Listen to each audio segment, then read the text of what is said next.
My husband's excited about our new RV, but when he takes it on his own trips without me, I find something that changes everything. This might be confusing, but I will try my best to be clear. I am typing this on my tablet, so please forgive me for any spelling, grammar mistakes. Just to note, this is the first time that an issue like this has come up in our marriage, and I do not know what to do. I have been writing romance novels since I was in college. I was a relatively successful author, and I have made a living off selling my novels ever since. I do not make a lot of money, but I do bring home $40,000 a year in book sales. This allows me to stay at home during the day so I can write and also make crafts to sell in my Etsy shop. A few years after college, I met Tim and we instantly hit it off. We dated for 3 years before tying the knot, and we bought a house shortly after. Tim makes his living off his investments and stocks. However, we keep our finances separate. This is because Tim inherited a vast amount of money from his family, and before we married, I signed a prenup agreement in order to ease his mind. We both contribute an equal share to the joint bank account for bills. Then we use the remainder of our money for ourselves. About a year ago, I landed a contract to write part of a romance series. The contract was huge, and the payout was over $120,000 for a few months' work. I contributed my share to the joint account and then put the rest of the money into the bank so I could buy an RV. I have always wanted an RV because I love to travel, and nothing would make me happier than being able to write while on the road. Tim is often away on business for days at a time, so the RV would give me an opportunity to get out of the house while he is away. After 6 months of deciding, I chose a lightly used RV and purchased it from the owners for a great price. When Tim found out I purchased the RV, he was excited. He has a travel trailer, but it's not the same as an all-in-one RV. He loves RVs, and he wanted to immediately take it out for a trip across the state. We took our trip, and Tim couldn't stop talking about how much he enjoyed the experience, and he started talking about taking more trips together.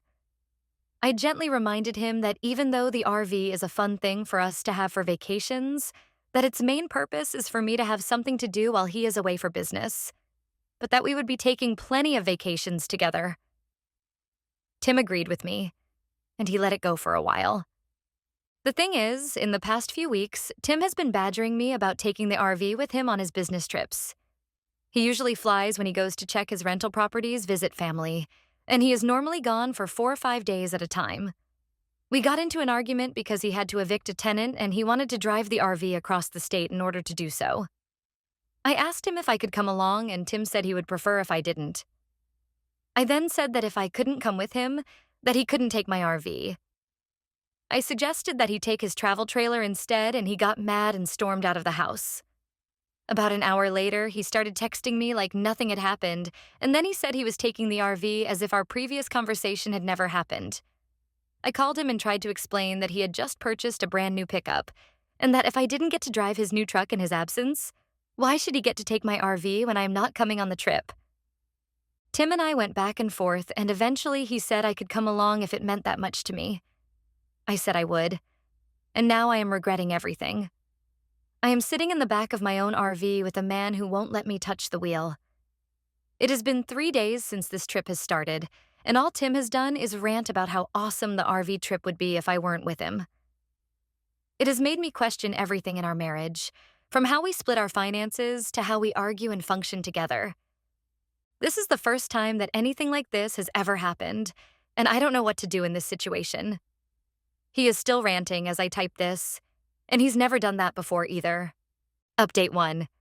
I didn't expect this much attention on my original post, but I've been reading through your comments, and I'm overwhelmed by the support, advice, and personal stories so many of you have shared. I really needed some perspective on all of this, so I guess I should update you all on what's happened since the trip. I'll warn you now, it's been a pretty emotional roller coaster. So, when I posted the original story, we were still on the road, and Tim was in full-on RV dictator mode. Every time I so much as mentioned wanting to drive, he either made a sarcastic comment or just flat out ignored me.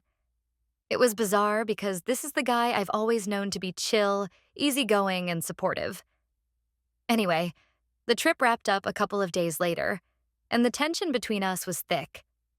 As soon as we got back home, I thought we'd finally have a real conversation about what went down, but nope. Tim was like a switch had flipped back to normal. acting like the whole thing hadn't happened. I tried to talk to him, and it started off calm.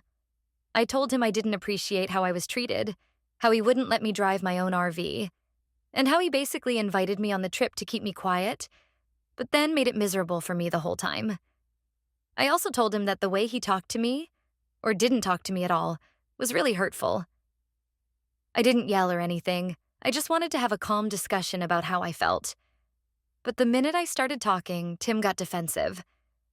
He said I was overreacting, that I was making a big deal out of nothing, and that I should be grateful we even took the trip. Grateful. He actually said that. Like I should thank him for dragging me along on what was basically his solo mission and turning it into a nightmare. That's when things got heated. I told him that this wasn't just about the RV trip, but about the bigger issues that were starting to surface in our relationship. How we never argue in a productive way, how he shuts down emotionally, and how it feels like we're living separate lives sometimes. I mentioned our finances too, and how it's starting to feel unequal even though we're supposedly contributing equally. He seemed to take that as a personal attack. He threw it in my face that he's the one with the big inheritance, that he could do whatever he wanted with his money, and that the RV was just a luxury for me, not something I needed. I was shocked. Like, I know he's always been a bit protective of his wealth, hence the prenup, but I didn't think he'd ever throw it in my face like that. After that blowout, Tim left the house for a few days. I didn't know where he went, but I didn't really care at that point. I spent that time reflecting and realized something that shook me. Tim's behavior wasn't totally out of the blue. He's always been kind of detached when it comes to my work. He never reads my books. He never asks how my writing's going. And he doesn't even acknowledge the fact that I've been supporting myself with my own hard-earned income for years. The RV trip just highlighted how disconnected we've become. When he finally came back, it was like nothing had happened. He acted like everything was fine, but I couldn't just ignore what had gone down. I asked him again to sit down and talk, and this time he reluctantly agreed. I laid it all out on the table, calmly, and without accusing him. I told him I was worried about our marriage and that if we didn't start communicating better, we'd keep drifting apart. He sat there in silence for a long time, which is typical Tim, and then he just shrugged and said, "I don't know what you want me to say." That was the moment I realized he might not be willing to work on things. Since that conversation, things have been tense. We're in this weird limbo where we're coexisting in the same house, but we're not really talking about anything important. It feels like we're roommates more than husband and wife. I've tried to focus on my writing to distract myself, but it's hard when there's this emotional cloud hanging over everything. I feel like I'm walking on eggshells all the time, trying not to upset him, but also knowing that I can't just ignore the elephant in the room forever. I've started thinking about therapy, either couples therapy or even just for myself. I don't know if Tim would be open to it, but I'm at a point where I need some outside perspective. I've also been considering the possibility that maybe we've hit a wall in our marriage that we can't overcome. The idea of separating scares the hell out of me because I still love him, but I also love myself, and I don't want to stay in a relationship where I feel diminished or unheard. Anyway, that's where things stand right now. I wish I had a clearer resolution to share with you all, but I'm still figuring things out as I go. It's been tough, and I'm not sure what the future holds for us. I just know that something has to change one way or another. I'll update again when I have more clarity, but for now, I'm just trying to take it day by day. Update 2. It's been a few weeks since my last update, and let me tell you, things have gotten complicated. First of all, thank you to everyone who suggested therapy in the comments. I took your advice and started seeing a therapist on my own. At first, I wasn't sure what to expect, but after a few sessions, I've started to see things a bit more clearly. I'm realizing now that I've been compromising too much of myself for the sake of keeping the peace in our marriage. And frankly, I'm not okay with that anymore. I haven't brought up therapy with Tim yet because, to be honest, I don't think he's ready to hear it. He's still in this weird denial phase where he acts like everything's fine. But here's the kicker. He's been spending more time away from home. At first, it was just his usual business trips, but now he's finding more and more reasons to be out of the house. He'll say he's going to check on his properties or visit family, but I'm starting to wonder if there's more to it. One night, about a week ago, I decided to ask him straight up if something else was going on. I tried to be calm about it, not accusatory, but just genuinely curious. I asked if there was anything bothering him, anything he wanted to talk about. He got super defensive, like instantly. He said he didn't appreciate being interrogated and that he's just been really busy lately. I backed off because I didn't want to push him into a full-blown argument, but his reaction definitely raised some red flags for me. Here's where things took an unexpected turn. I was cleaning out the RV the other day because, well, it hasn't been used since that awful trip we took. I found something in one of the storage compartments that I hadn't noticed before. A bag. And not just any bag, but one that looked like it had been packed with clothes, toiletries, and some other personal items. The weird thing is, it wasn't mine. And it wasn't Tim's either. I have no idea whose bag it is or how it got there, but the fact that it was hidden away in the RV is really unsettling. I haven't confronted Tim about the bag yet because, honestly, I don't know what to think. There's a part of me that's trying to rationalize it. Like maybe he had a friend borrow the RV without telling me, though that seems unlikely. Or maybe it's some old stuff from the previous owner that I never noticed. But deep down, I'm starting to wonder if there's something bigger going on. Is he hiding something from me? Is there another person involved? I don't want to jump to conclusions, but my gut is telling me something's off. In the meantime, I've been focusing on my writing as a way to cope with all of this uncertainty. My new book deal has been a blessing because it gives me something to throw myself into when everything else feels like it's falling apart. But even that hasn't been enough to quiet the nagging feeling that there's more to this situation than I'm seeing. I'm at a crossroads right now, Reddit. I don't know if I should confront Tim about the bag, or if I should wait and see if anything else happens. Part of me wants to hire a private investigator or something because I feel like I'm in the middle of a bad mystery novel. But another part of me is scared of what I might find out if I start digging. What if it's worse than I imagined? What if there really is someone else? I've also been thinking about our marriage in a broader sense. Even if the bag turns out to be nothing, the fact that we're at a point where I'm questioning his honesty and loyalty speaks volumes about where we are as a couple. We're not communicating, we're not connecting, and we're certainly not functioning like a team. It feels like we're living separate lives under the same roof, and I don't know how to fix that. For now, I'm taking things one day at a time, focusing on myself, and trying to figure out what my next steps should be. I'm still holding out hope that maybe we can work through this, but I'm also preparing myself for the possibility that we may not. I'll update again once I have more clarity, but I have a feeling that the next few weeks are going to be crucial in determining where this marriage is headed. Update 3. This is the update I never thought I'd be writing. I've been sitting on this for a few days now, trying to process everything, and honestly, I'm still in shock. Things have taken a turn that I didn't see coming, and I'm still trying to wrap my head around it all.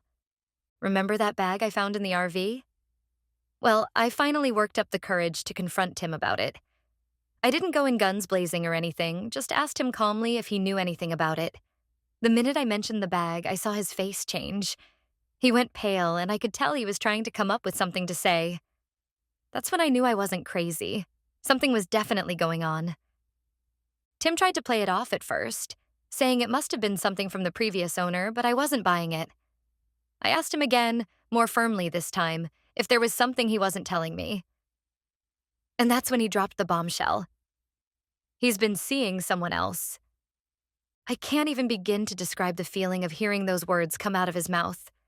My whole world just crumbled in that moment. I asked him how long it had been going on, and he admitted that it started about 6 months ago, right around the time we had that argument about the RV. He said it wasn't anything serious, just someone he met while on one of his business trips. But the damage was done. I felt like I'd been punched in the gut. He tried to justify it by saying that he's been feeling disconnected from me for a while and that the other person understands him in a way I don't. I couldn't believe what I was hearing. After everything we've been through, after all the years we've spent together, he decided to throw it all away for someone else. He kept saying he didn't mean to hurt me, that he still cares about me, but I couldn't listen to it anymore. I told him to pack a bag and leave. Tim's out of the house now, staying with a friend. Or maybe with her. I don't even know. I've been trying to process everything, but it's been hard. Part of me feels relieved, like I've finally gotten the truth after months of suspicion and tension. But another part of me is devastated. I didn't want my marriage to end like this. I loved him, and I thought we were in it for the long haul, despite our issues. I've been talking to my therapist a lot over the past few days, and she's been helping me navigate the emotional fallout. She said something that really stuck with me. You can't control someone else's actions, but you can control how you respond to them. I've been repeating that to myself whenever I start to feel overwhelmed. I'm trying to focus on what I need to do for myself now, instead of dwelling on what Tim did to me. I've already contacted a lawyer to discuss my options. Thankfully, we had the prenup, so things should be relatively straightforward when it comes to dividing assets. But emotionally, this is going to take time to heal from. I don't know what the future holds, but I do know that I'm not going to let this define me or my life moving forward. For now, I'm focusing on my writing, my friends, and my own well-being.